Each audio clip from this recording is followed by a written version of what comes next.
The 2022 NFL playoffs have begun, and we have already been given thrillers, blowouts, and fans blaming the refs for attempting to ruin it for everyone.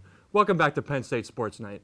I'm Joe Callahan Jr. alongside Kelly Warner and Grant Sheets. I'll start with you, Grant. What do you make of this wildcard round?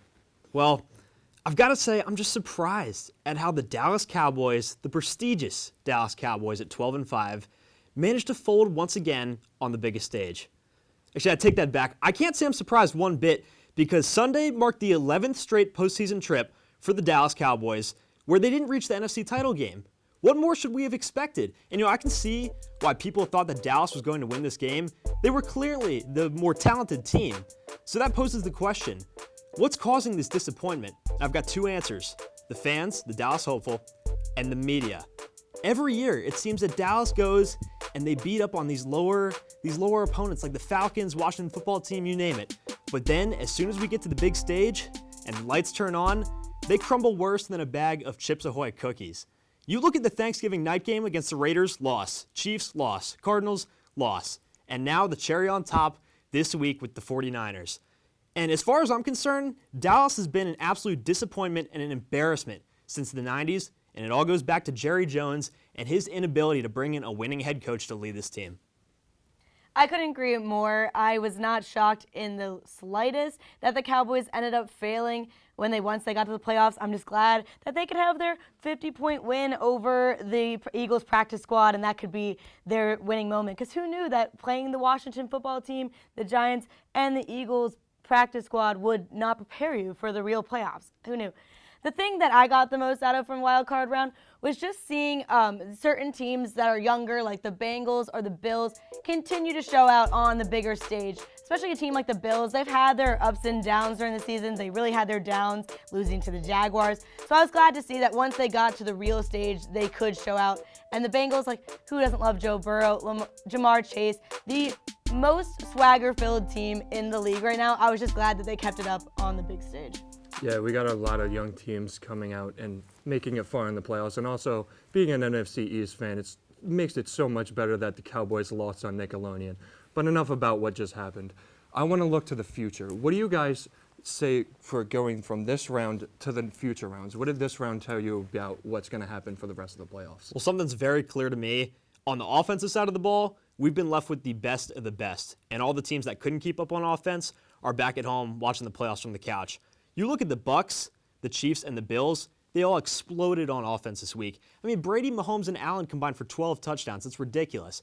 And you got teams coming off byes with the Packers and the Titans. Derrick Henry's coming back. Who knows? This team could make it all the way to the Super Bowl as far as I'm concerned. And the Bengals, I know they had a down week, but I'm hard-pressed to find a better quarterback-receiver duo than Jamar Chase and Joe Burrow right now. And then you got the Packers. They could come out. Rams are finally living up to that offensive potential. So buckle up. It's going to be a crazy few weeks of NFL football with these offenses. You know what this wild card round told me about what to expect for the future? A whole bunch of nothing. Because all we saw were blowouts because of this expanded playoff. We had these 7 seeds that did not belong there. The Steelers, they can't score points. So yeah, the Chiefs killed them. The Eagles, they don't have a defense. The Bucs killed them. Even the Patriots, that's a good team, but a young team. So all we saw was these better teams beating up on these not as good teams. So we didn't really see a lot of what to expect in the next round when they play more competitive matchups. So I think that's more exciting from a fan's perspective, not knowing what to expect. But I think at this point, expect the unexpected. Yeah, I think the only thing that the 7th seed does for me is give less of an excuse for not making the playoffs.